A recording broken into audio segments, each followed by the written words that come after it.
Nananawagan po ako kay Madam Senadora Loren Legarda, saka sa kapatid niya kay Congressman A.A. Legarda. Kung maaari po, kung magbigay man lang kayo ng ayuda, lahatin nyo. Hindi po pipiliin nyo yung sino lang tauhan nyo, ganun ibibigay nyo. Pare-pareho lang po tayo binabagyo. Pare-pareho tayo nadaanan ng kalamidad. Kung maaari po, isa-isahin nyo, bahay-bahin nyo.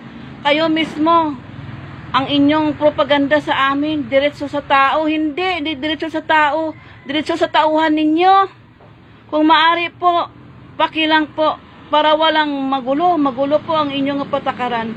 Sana po kung hindi lang kayo magpipiliin yung inyong mga bibigyan lang, huwag na lang kayo po magbigay kung sino-sino. Para patas po, kanya-kanyahan magsikap. Tulad ko po, sir, ma'am, rebel attorneys po ako. Wala akong natanggap kahit 5 duling. Ang bahay ko sa tabing sapa. Kahit tausing wala. Namumulitika po ang mga tao sa akin. Ha? Puti na po ang buhok ko. Sa pagsisikap, alang-alang sa mga anak ko nag-aaral. Kahit 4 piece, ma'am, wala ako.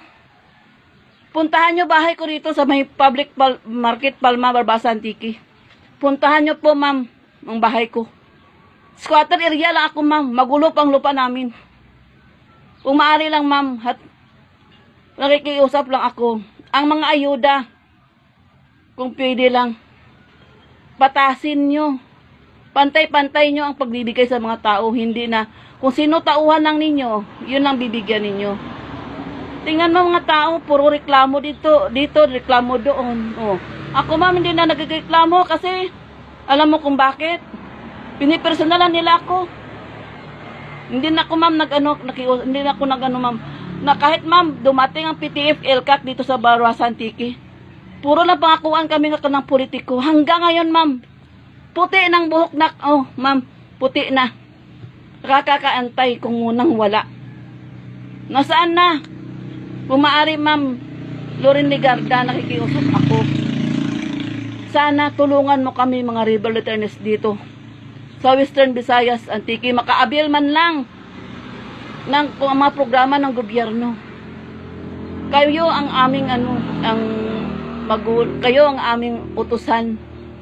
Kasi kayo ang binoto namin. Parang, kumbaga, give and take na lang tayo. Tulungan namin kayo, tulungan ninyo kami. Kung maaari lang po. Yan lang po. Maraming salamat.